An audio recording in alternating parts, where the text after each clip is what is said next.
215,000 New Zealanders each year are affected by scams to the point at which they experience loss of information or financial loss. So that's one too many. In fact, that's 215,000 too many New Zealanders that are involved in scams. And hopefully, as part of the work that we do now and throughout the year, we're trying to help reduce the harm and the number of people that fall prey to those scams. We know that scams affect people all over New Zealand, and Netsafe works to support all of those people. We run a national helpline that's available 364 days a year, 8 till 8, to help support people with the online harms, scams, and other types of online harms that they may experience, and hopefully get them through to a positive solution to those situations. But we know directly the reports to us means this involves an awful lot of New Zealanders. In our last financial year, $19 million worth of scam loss reported to us, and we understand that this is, potentially a small drop in the ocean in terms of how much is actually lost. But in terms of the nearly 15,000 people that reported scam losses to us, 19 million is an awful lot of money leaving New Zealand shores, or we assume most of the time leaving New Zealand shores from the pockets of New Zealanders who are online. And what we want to do is try and support New Zealanders who experience those losses, but also try and protect them and others from falling prey to those scams in any way. So I want to start by talking about some of the myths that surround scams, and try and explode some of those to some degree, so that we can all have a conversation from a basis of what's actually going on.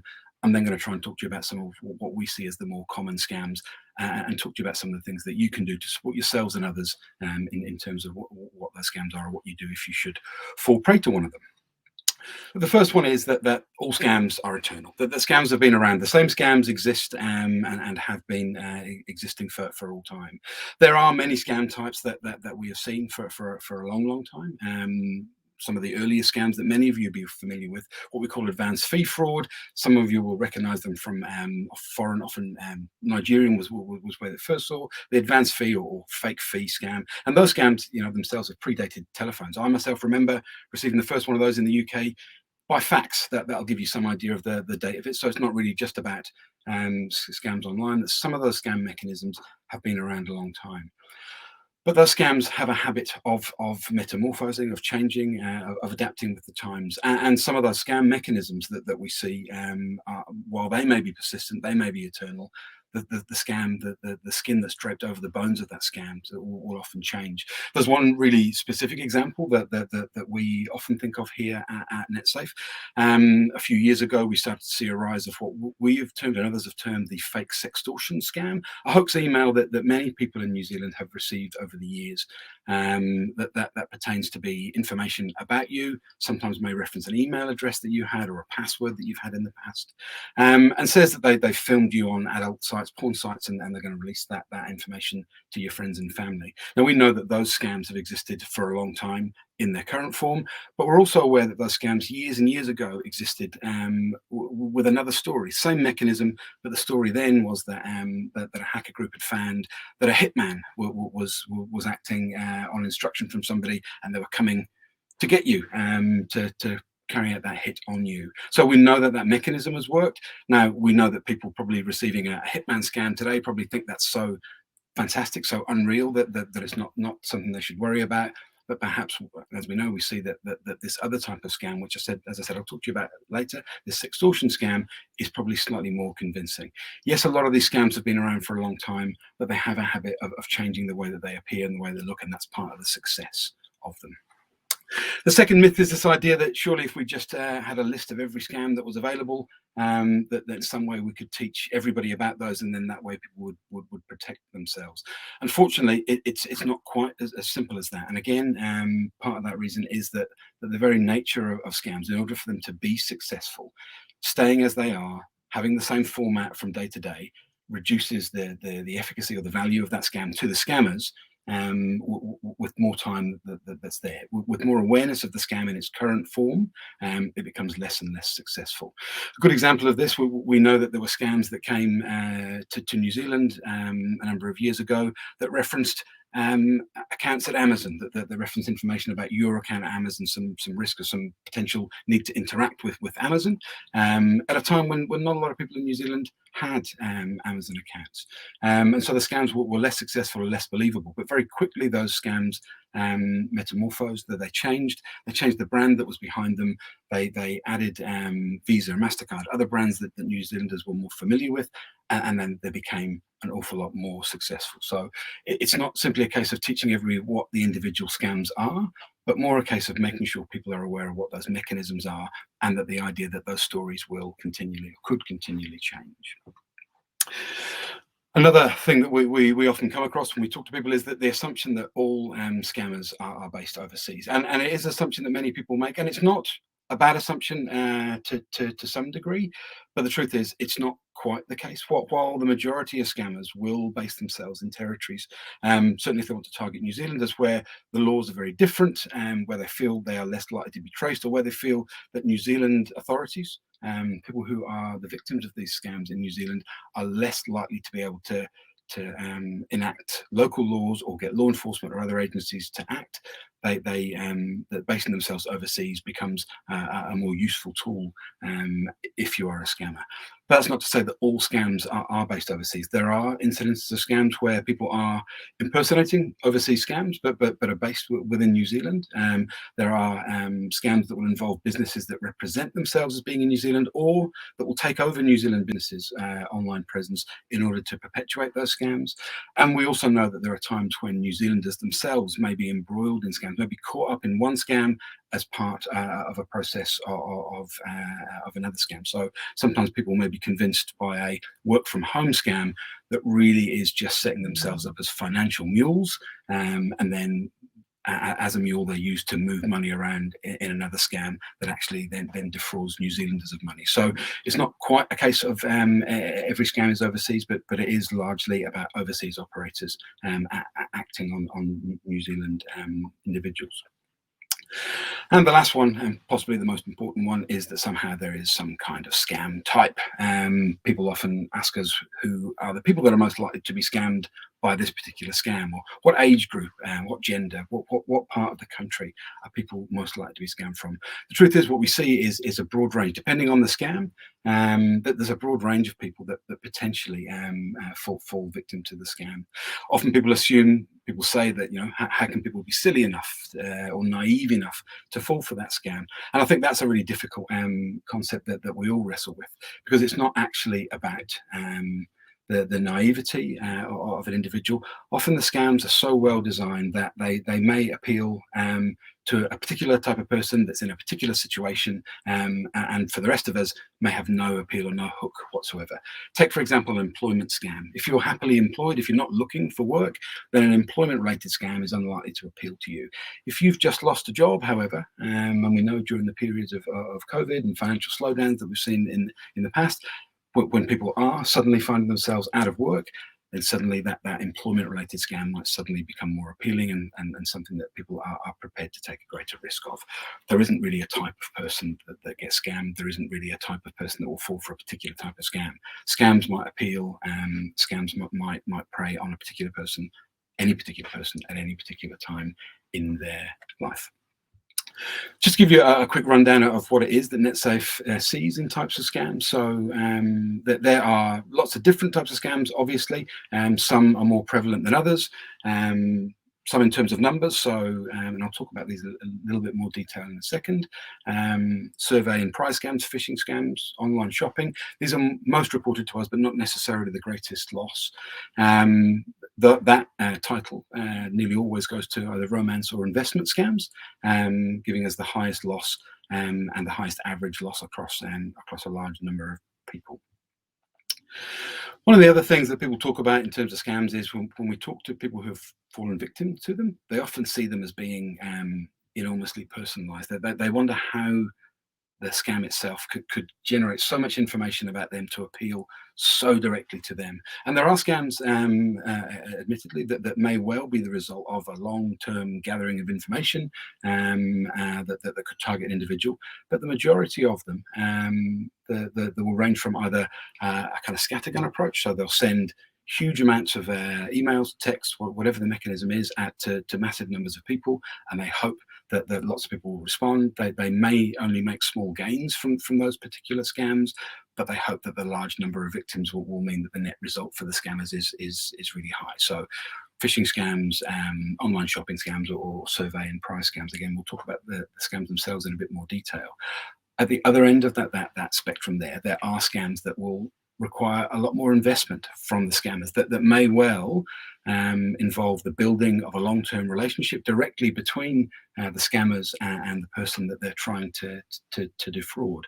So romance scams and inheritance scams are good examples of those, where scammers will invest an awful lot of time and an awful lot of effort in getting to know an individual. And it might not be a one-to-one relationship. It might well be the scammed person involved in a relationship with what could be a call center full of people, shifts of people all working the same case history, all working to build that relationship before they eventually try and achieve whatever the result is of the scam that they're setting out to do. So what can we do as a nation, as individuals, an organisation like Netsafe? What we try and do is as much as possible, if we can't cut the scams off, if there aren't legislations, if they're not operating here within New Zealand, what we can do as individuals and as organisations is try to disrupt those scams. Now part of that is making individuals aware of what those scams look like. That's part of what we're doing here today, and also part of what Netsafe and other organisations do across the country. So that's one part of disrupting it. Individuals being aware of what a scam looks like and hopefully reducing their likelihood to fall for those scams or to be convinced by a scammer.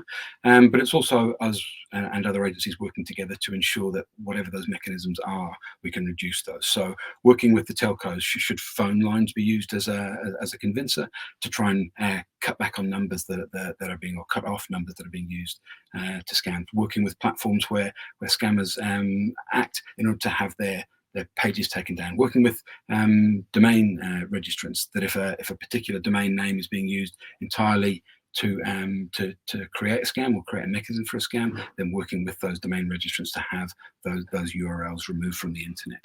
That's the process of disrupting scams and making sure that as few people as possible, and once we're aware of those scams, are able to be caught on the horns of it. So in terms of the scams that Netsafe sees, I wanted to give you a quick rundown of what the most common scams are, what they might look like, and perhaps some of the things that you can do as an individual to try and reduce your susceptibility to them. So the first one I wanted to talk about is what we call online shopping scams. Now the name's in the description's in the title, really. We know that more and more each year, more and more people rely on technology, on the internet, to do their shopping, and that might be because they want to buy products that aren't necessarily available here in New Zealand, or because they choose the convenience of click and collect.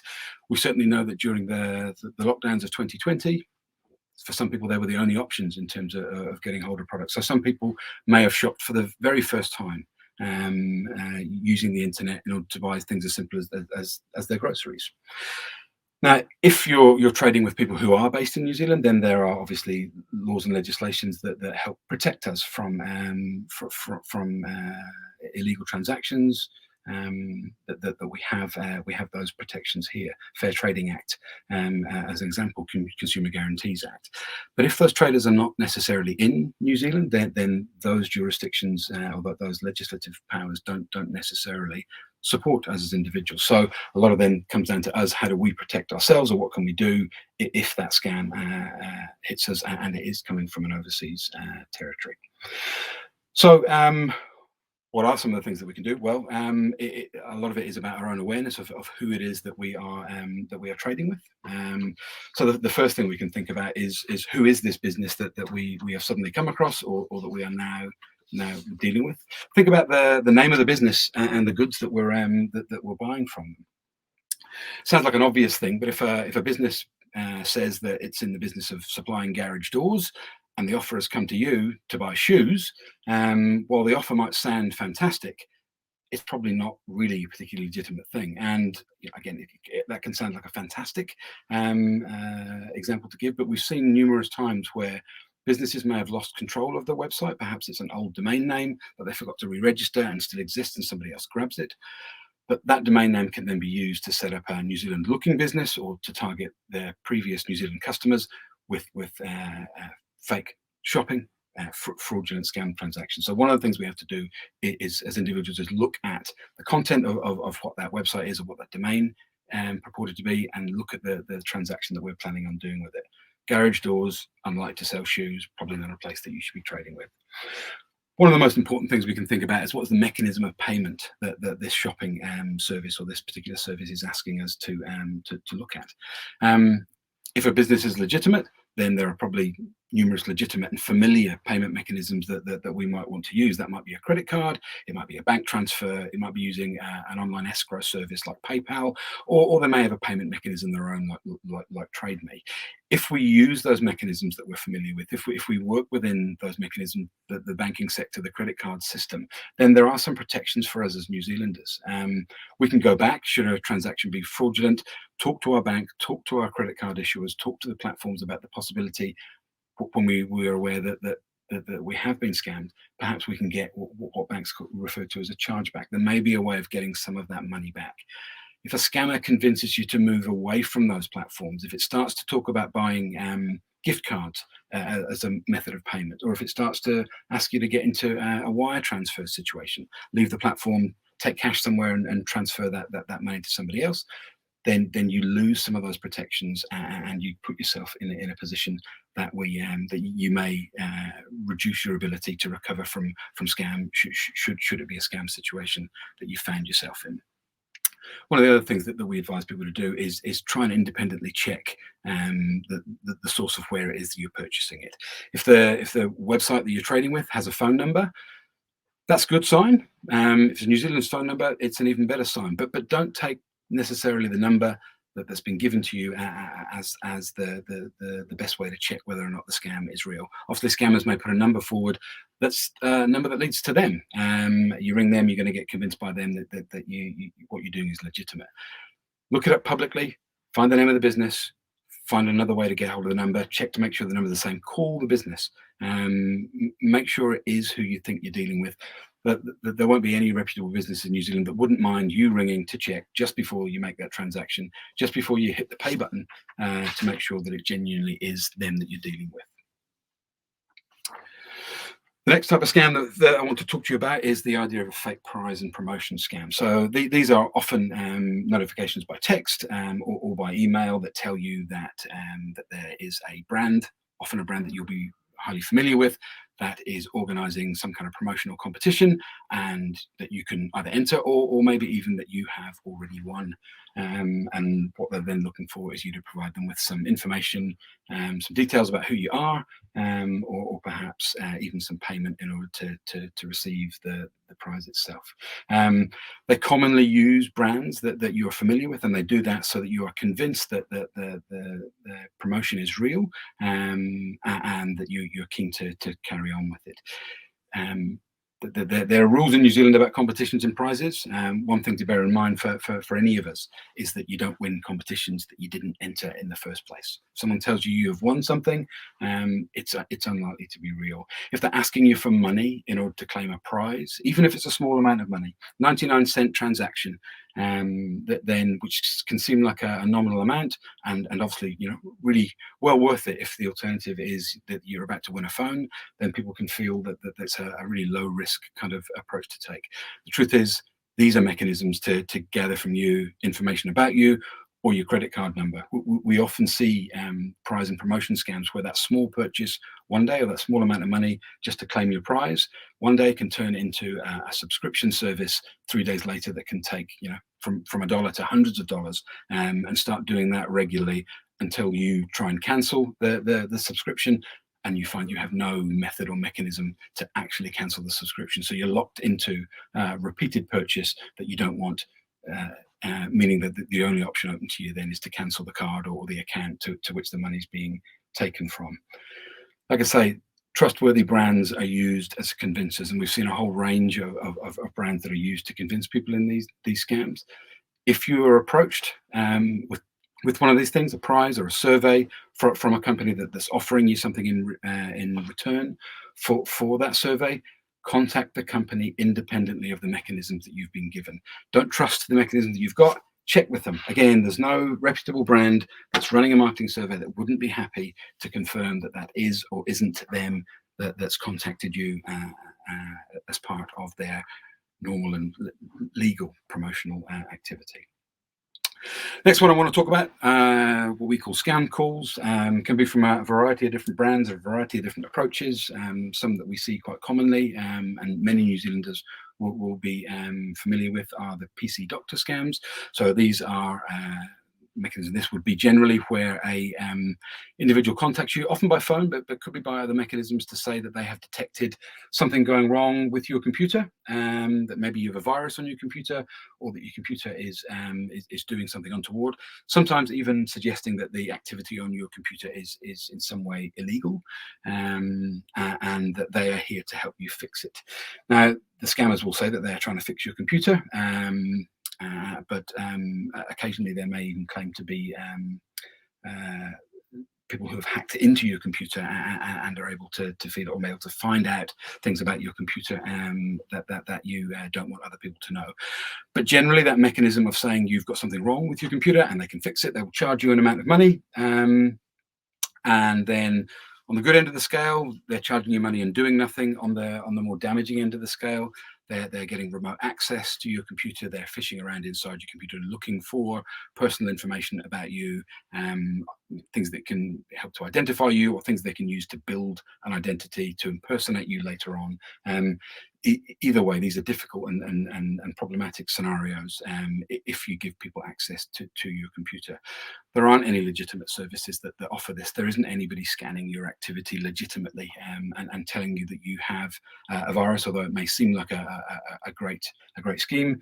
The brands that they use, Microsoft or Apple, or your own telco, your own ISP, may be used. Even Netsafe may be used to convince you that that's what it is.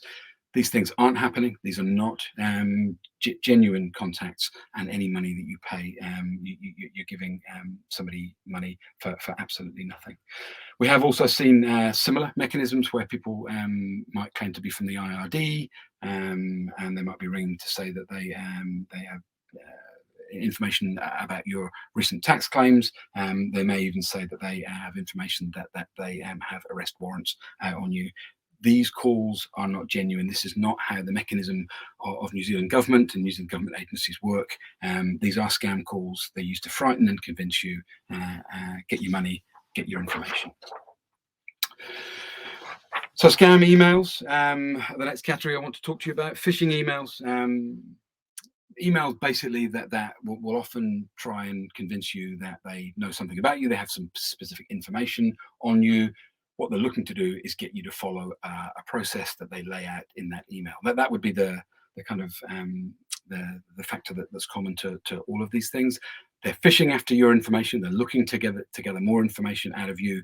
They want you to follow a particular process, and do what it is they're saying. Now, that might be saying that there's been a problem with your account, and they might be fishing there for you to log back in using your ID for your bank or for your workplace.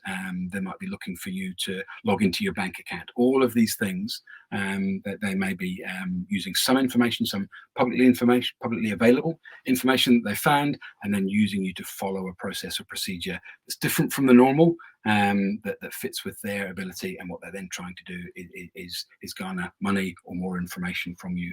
There might be attachments with the email. They might want you to open an invoice. They might say that here's a document for your review. All of these things are activities that they're trying to get something back from you, trying to corrupt your computer or your platform, and try and part you from your money or your information. You need to think very carefully about when you get these messages. Look at the email addresses that they come from. Often they'll use web-based email services or long and convoluted email addresses. They might use Gmail or Hotmail or one of those other services, or they may use a domain that looks very similar to a legitimate business but has a letter missing, or an added letter added on.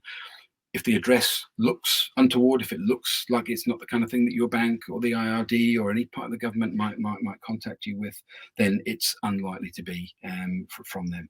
Again, just like the fake prize and promotion scams, contact the organization that's purporting to be contacting you, and talk to them about whether or not this is legitimate or not. And if it's not, delete the email. Don't open the attachments. Move on and forget that they contacted you.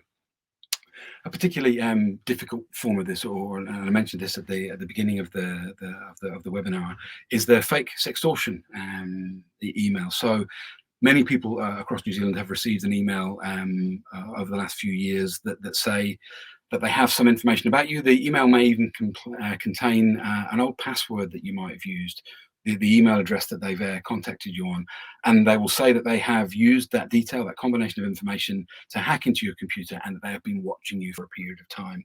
Now, the email generally contains some lines around the fact that they've watched you while you've been visiting porn sites, adult sites, that they've switched on the web camera on your computer while you've been there, and they've kept a recording of you while you were visiting these sites. The threat is always then that they will, now that they have that video, that they will release that video widely to your friends and family, who they also now have access to because they've been inside your computer, and that if you don't pay them within a certain short period of time, that's exactly what they're going to do. They're going to release that video. This is a particularly insidious threat. It's horribly frightening for most people. It is exactly that. It's a threat to do you some fairly significant harm. So far, from all of the thousands of these that we've had reported, there have been no videos. People don't have access inside your computers. The passwords that they use are often taken from previously leaked password and email combinations that have been found on the dark web or on other places of the internet where people are selling data from previous data breaches. So the best thing that we can advise in these situations, beyond delete, ignore the emails, that these are not people that have video of you, is take it as a good reminder that if you are still using that password, and that's sometimes the most frightening thing, when you see that email that has a password that you currently use for your email or some other system, take this as a reminder of a good time to change that password, to stop using the password wherever it is, and think about how often you use that password. Looks like it's time for a new one. Next one we'll talk about is the idea of a friends and family imposter scam. So this is not about people just impersonating others in your family. This is about scammers using profiles that look like they are from people that you know to convince you into a multitude of different scams. So it might be that you get a message from Facebook from a friend saying they are collecting money for the birthday of their daughter, or it might be from somebody saying that they are collecting money for a sick friend, or that they saw you as your name listed as a prize winner on a lottery or a raffle somewhere, and that you just need to click here to claim your prize.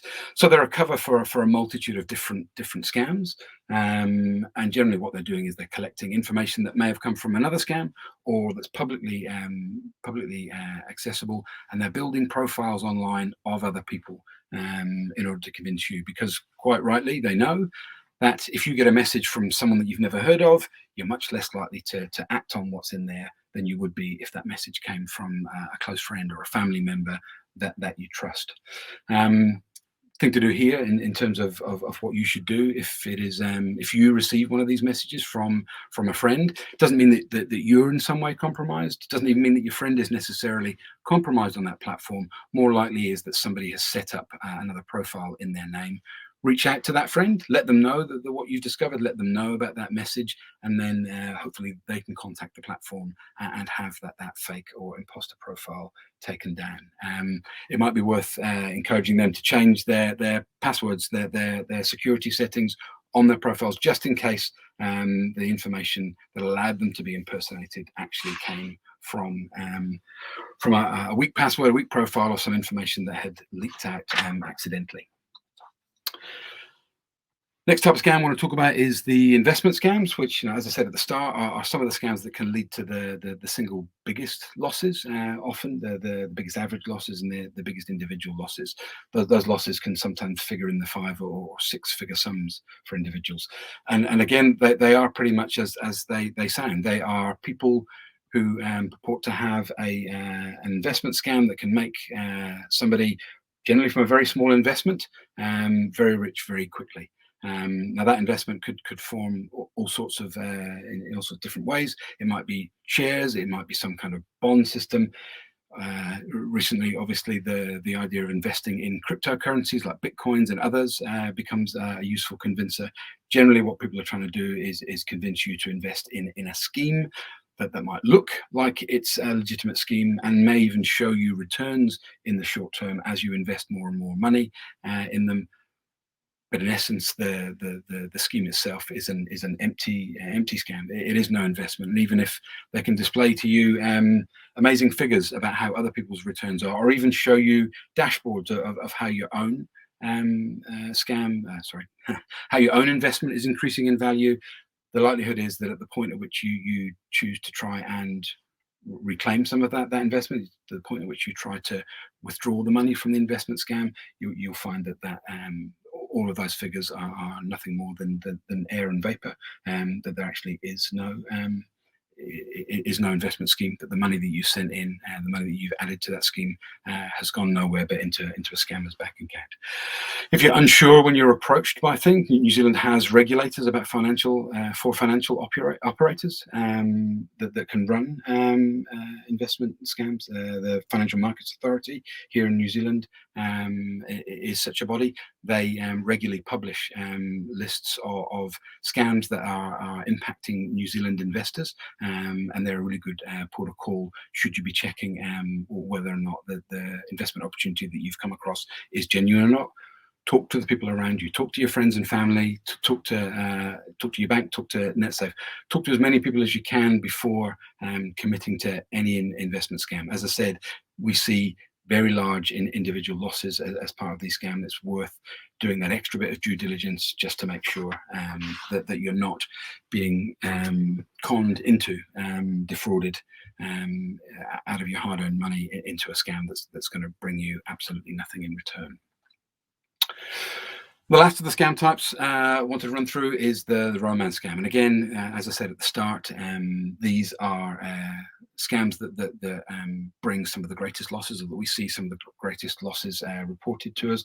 And I think are some of the most insidious scams of all, because of the nature of how they're hooking people in and what their intention is. That they are, again, just as I said, these are people who invest time and energy in forming romantic relationships with people who are looking for romantic relationships or companionship. They do that with no intention of forming that relationship. They do it from the outset with the intention of defrauding an individual, of convincing that individual to pay money. Now, these are not by any means fast scams. Scammers will invest huge periods of time, sometimes weeks and months, in convincing an individual that they are involved in a romantic relationship. They may start on dating sites or other social media sites. They may continue off those platforms to be more direct. They may even involve video calls backwards and forwards, so somebody gets to see an individual, but will often have reasons maybe why it's only a voice call or can't actually physically see somebody. They may have reasons why they can't meet up with them in person, and why they have to maintain that relationship online.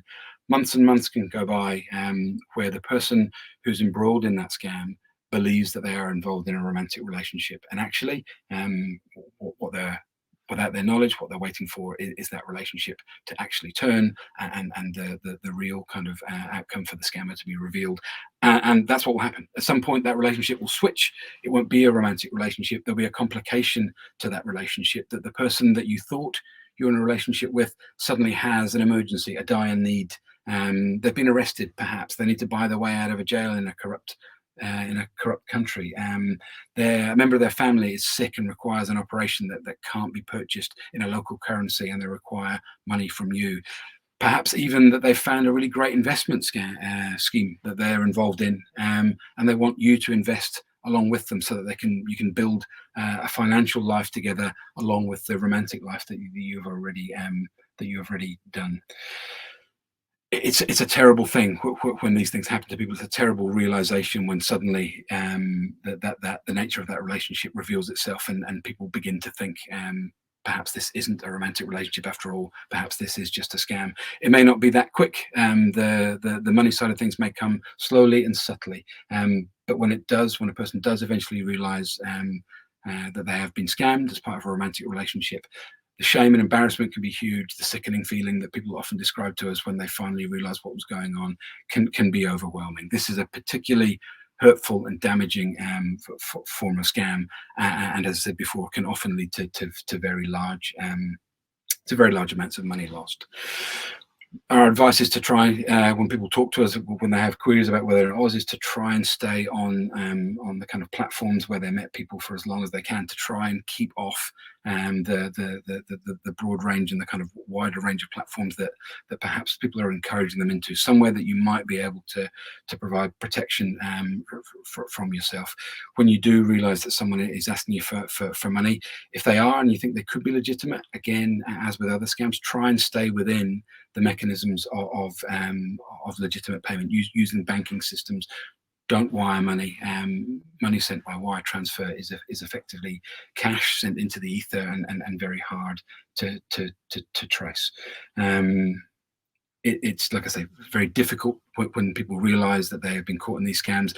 They often require a lot of support from the people around them in order to get them through those periods. Netsafe's happy to help where it can, but it does require the support of friends and family around to try and help people rebuild their faith in other people and their faith in people online specifically.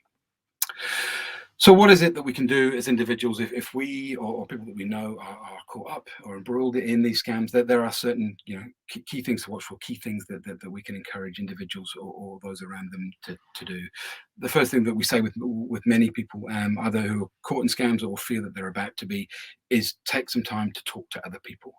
If you've been emotionally involved in a scam, if you've bought into the story that somebody has told you, everything can seem really plausible and really realistic.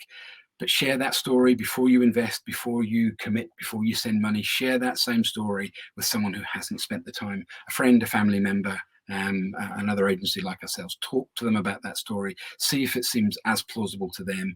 They may help turn a light onto something that you think sounds legitimate, but they are much less sure is actually real.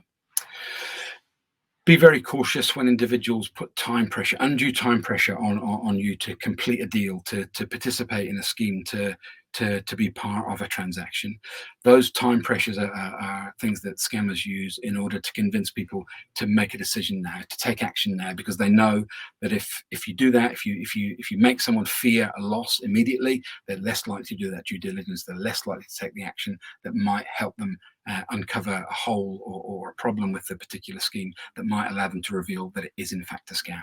If people are putting undue time pressure on you, take a step back, think about it, talk to other people. Don't be forced to act under a time pressure that's put on you by a potential scammer.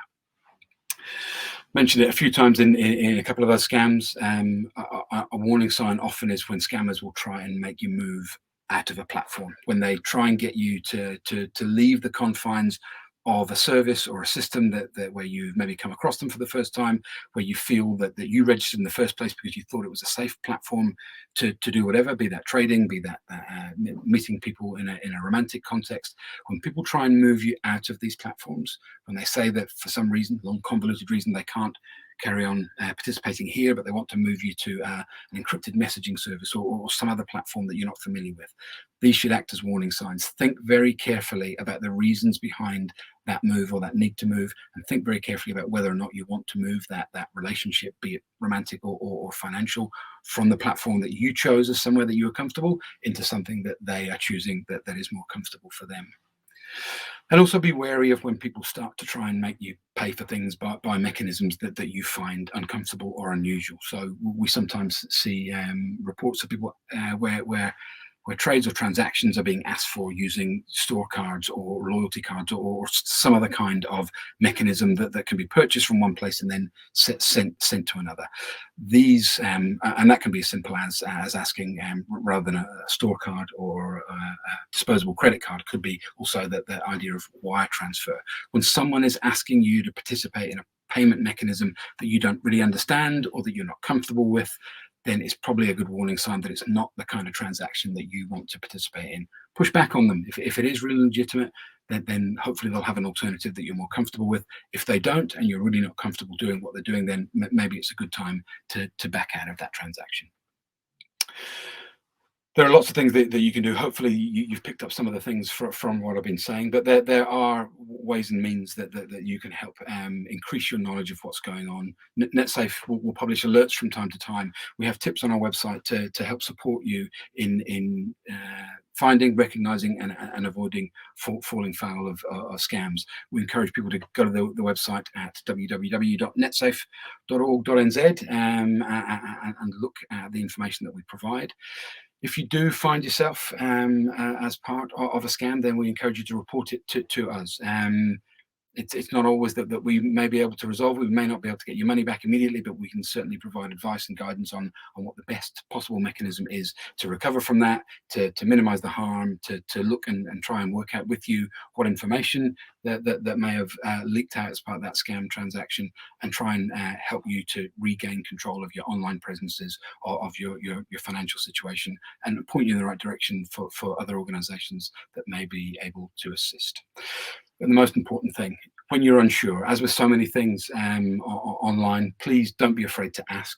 And that can mean, as I said a couple of times, asking the companies that look like they're part of what it is that you're being asked to be involved in, or it could be asking Netsafe for our opinion, or your friends and family as to what is going on. Netsafe's here to help provide that advice and guidance and support around scams, as it is around a whole range of online harms and issues that people face online. If you do want to get in touch with us, you can do that through our website. We have a free calling number, 0508 Netsafe. You can get to us through our email, help@netsafe.org.nz, or by text at 4282 with the code word Netsafe. Thanks a lot for spending the time to participate in this webinar with us today. Please join us again on Friday when Martin Cocker, our CEO, will be running a webinar on digital parenting to try and provide you some help and support in how you can help yourselves and your children navigate the difficulties, potential harms, and pitfalls of being a parent online. Thanks a lot for your time. We look forward to seeing you again.